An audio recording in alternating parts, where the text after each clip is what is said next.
তাকে আবার রাজ্যসভার সাংসদ, তাকে আবার শ্রমিক সংগঠনের সভাপতি করেছে। সে তার নাম করে বলছে, আমি নীলিমেশ বিশ্বাস, আমি প্রতি মাসে ঋতব্রতর কাছে মান্থলি পাঠাই, কারো ক্ষমতা নাই আমাকে সরাই। আমি একটা জিনিস দেখাবো এই মুহূর্তে। আপনি বলছেন দল ছাড়বেন, কিন্তু আপনার দুটো নাম্বার আছে, আমরা দুটো নাম্বার দেখাবো আমাদের দর্শকদের। এবং আপনি বলছেন যে আপনি নতুন রাজনৈতিক দল করবেন, কিন্তু যে দুটো নাম্বার হুমায়ুনদার আছে, দুটো নাম্বারে যেটা অভিষেক বন্দ্যোপাধ্যায়ের ছবি। এখনো পর্যন্ত আমরা দেখছি যে দুটো যে ফোন নাম্বার আছে, সেই ফোন নাম্বারে হুমায়ুনদার সঙ্গে অভিষেক বন্দ্যোপাধ্যায়ের ছবি আমাদের দর্শকদের একটু দেখাবো। এবং এর আগে 22শে ডিসেম্বর পর্যন্ত থাকবে। 22শে ডিসেম্বর যেদিন আমি নতুন দল লঞ্চ করব, আমার বাড়িতেও মমতা ব্যানার্জির ছবি টাঙানো আছে, অভিষেক ব্যানার্জির আমার অফিস ঘরের ছবি টাঙানো আছে। কারণ আমাদের মুসলিমদের যেখানে নামাজ পড়ি, যেখানে বসবাস করি, সেইখানে ছবি রাখতে নাই।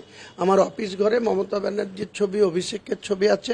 আমার হোয়াটসঅ্যাপে আপনি বলছেন তৃণমূল কংগ্রেস ছেড়ে দেবেন, নতুন রাজনৈতিক দল করবেন, কিন্তু আপনার দুটো ফোনের যে ডিপি সেখানে অভিষেক বন্দ্যোপাধ্যায়ের ছবি আছে। তাহলে এখান থেকে কি বার্তা আপনি কি কোনো দর কষাকষির জায়গায় যাচ্ছেন দলের সঙ্গে? কোনো দর কষাকষির দরকার নাই। কি দিয়েছে বলুক না, জিজ্ঞেস করুক না। আপনারা জিজ্ঞেস করুন যে হুমায়ুন কবির বলছে আপনাদের দলটার যে সে বিধায়ক আছে, আপনারা যা অর্ডার করেন তাই সে শোনে। আপনারা বাংলাদেশে ছিল, অর্ডার করেছিল, 10 লাখ টাকা খরচ করে বিজয়ার মিটিং করেছি। মুর্শিদাবাদ জেলায় যতগুলা বিজয়া হয়েছে, যত ব্লকে, সব থেকে বেশি ভরতপুর 2 সালার মুজাফফর আহমদ মহাবিদ্যালয়ে 13ই অক্টোবর 15,000 লোকের জমায়েত করে করেছি। সেটা খরচা হয় না? 1 টাকা দিয়েছে নাকি জিজ্ঞেস করুন, 1 টাকা দিয়েছে নাকি জিজ্ঞেস করুন। সব আচ্ছা, নতুন রাজনৈতিক দল করার আগে আপনি নিশ্চয়ই বিধায়ক পদ থেকে ইস্তফা দেবেন? কেন, কিসের জন্য? কোনো দরকার নাই। এই যারা বিধায়ক পদ থেকে ইস্তফা না দিয়ে 18 সালে এসেছিল অপূর্ব সরকার, 19 সালে যখন লোকসভার প্রার্থী করলো তখন রিজাইন দিয়েছে। ওই আবু তাহের খান তখন রিজাইন দিয়েছে। আর 21-এ যখন মনোনয়ন করেছে তখন অবধি ওই কানাই চন্দ্র মণ্ডল, ওই আব্দুর রেজ্জাক, এই আকরুজ্জামান, এই যত সব আশিস মার্জিদ, যত সব বিধায়ক থেকে দলে ঢুকেছিল 18-তে, 21 পর্যন্ত তারা রিজাইন দিয়েছিল। আমি রিজাইন কেন দেবো? একবার রিজাইন দিয়ে তো আমি বুকা বেনেছি। সততা দেখাতে গিয়ে তো আমি কিভাবে আমার সঙ্গে দুর্ব্যবহার হয়েছে। আপনার অনেক সময় দেখেছি যে অপূর্ব সরকার, তৃণমূল কংগ্রেসের মুর্শিদাবাদের জেলা সভাপতি, তার বিরুদ্ধে কি কোনো ক্ষোভ আছে? কারো বিরুদ্ধে ব্যক্তিগত ক্ষোভ নাই। তাদের নেতৃত্বে আমাকে ওখানে দলটা করতে পারছি না। তারা প্রত্যেকটা ব্লকে গোষ্ঠীদ্বন্দ্ব লাগিয়ে রেখেছে। রেজিনগরের এমএলএ রবিউল আলম বলতে পারে না, তাকে আলাদা করে খোঁজ নেন। তার এলাকায় 2টো ব্লক সভাপতি তার বাইরে করে দিয়েছে। সে কোনো কিছু তার যাদের নাম রেকমেন্ড করেছিল করেনি। আমি 2023 সাল থেকে মমতা ব্যানার্জি, অভিষেক ব্যানার্জিকে বলার পরেও আমার ব্লকের ব্লক সভাপতিদের সরিয়েছে, তাদের প্রমোশন হয়ে জেলায় জেনারেল সেক্রেটারি হয়ে গেছে। কিন্তু আমি যে দুজনের নাম দিয়েছিলাম আজ পর্যন্ত তার ডিক্লেয়ার হয়নি।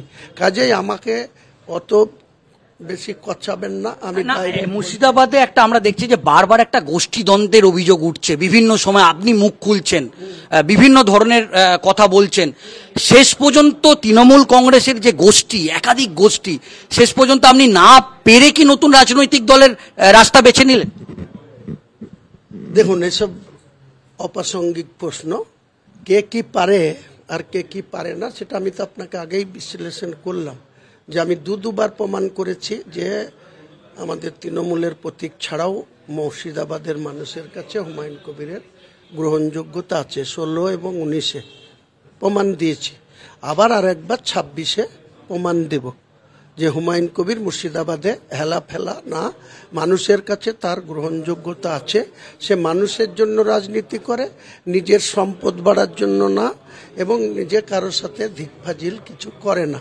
সেটা আরেকবার প্রমাণ করার জন্যই আমি দলটা ছাড়ছি এবং দলটা করব। আচ্ছা, এই যে আপনি বারবার বিভিন্ন সময় যেটা দেখা যাচ্ছে যে একটা দল বিরোধী মন্তব্য করছেন, এতে তো তৃণমূল কংগ্রেস অস্বস্তিতে পড়ছে। এর আগেও আপনাকে একাধিকবার শৃঙ্খলা রক্ষা কমিটি বিভিন্ন সময় আমরা দেখেছি যে আপনার বিরুদ্ধে ব্যবস্থা নেওয়ার কথা বলেছেন। এইটা নিয়ে আপনি কি বলবেন? আপনি দলের থেকে এখনো পর্যন্ত আপনি ভরতপুরে সিটিং এমএলএ, কিন্তু আপনি দল বিরোধী বিভিন্ন ধরনের কথা বলছেন। আমি এই মুহূর্তে আর কিছু বলবো না। আমি একজন বিধায়ক তৃণমূলের, এটা রেকর্ড হয়ে গেছে যে দুবার শোকজ, 2024-এর নভেম্বরে, 2025-এর মার্চে, আর লাস্টে 2025-এর জুনে ওয়ার্নিং নোটিশ। তাহলে 3বার চিঠি পেয়ে গেছি, একবারও চিঠির 2বার রিপ্লাই দিয়েছি, তার কোনো উত্তর পাইনি। আর লাস্ট যখন ওয়ার্নিং নোটিশ, 2বারের শোকজের জবাব দেওয়ার পর কোনো রিপ্লাই পাইনি বলে 3র্ডবারের ওয়ার্নিং নোটিশের আর আমি রিপ্লাই দিইনি। কাজেই বল পুরোপুরি শৃঙ্খলা রক্ষা কমিটির বলে। আচ্ছা, সুকান্ত মজুমদার, বিজেপির প্রাক্তন রাজ্য সভাপতি, কেন্দ্রীয় মন্ত্রী, তিনি বলেছেন বিজেপিতে আপনাকে স্বাগত। আমি বিজেপি করতে যাব না, কারণ আমি একজন মুসলিম। আমি একবার স্বেচ্ছায় বললাম কৈলাসজির কাছে গিয়ে, ইন্দোরে গিয়ে, কৈলাসজি তখন এখন মধ্যপ্রদেশের মন্ত্রিত্বে আছেন, এখনো কৈলাসজির সঙ্গে আমার মাঝে সাঝে কথা হয়। তার ছেলে আকাশ বৈরাগীর সঙ্গে কথা হয়, কৈলাস ছেলে। তো আমি বিজেপিতে, উনি বলেছেন, স্বাগত জানিয়েছেন, নিশ্চয়ই আমি গর্ব করছি, কারণ ভারতবর্ষের এই মুহূর্তে বৃহত্তম একটা রাজনৈতিক দলের নাম ভারতীয় জনতা পার্টি। 3বারে রেকর্ড করে মোদিজি প্রধানমন্ত্রী, সেই মোদিজির ক্যাবিনেটের একজন সদস্য, প্রতিমন্ত্রী হলেও মর্যাদাপূর্ণ একটা পোস্টে আছে। এবং মানে সুকান্তবাবু একটা শিক্ষিত, ভদ্র, মার্জিত মানুষ, যিনি একটা প্রফেসর। তো সেই ভদ্রলোক যদি আমার জন্য ওয়েলকাম বলে থাকেন, আমি ওনাকে। এরপর হুমায়ুন দা, এর আগেও এরকম একাধিকবার আপনি বিস্ফোরক মন্তব্য করেছিলেন। যদি অভিষেক বন্দ্যোপাধ্যায়, মমতা বন্দ্যোপাধ্যায় আপনাকে ডাকেন, ধরুন আজকে এখন আপনার কাছে ফোন এলো অভিষেক ব্যানার্জির ক্যামাক স্ট্রিটের অফিস থেকে, তাহলে যাবেন? আমি তো আগেই বলছি আপনাকে যে কেন কিন্তু এসবের জবাব আমি এখন আপনাকে দেব না।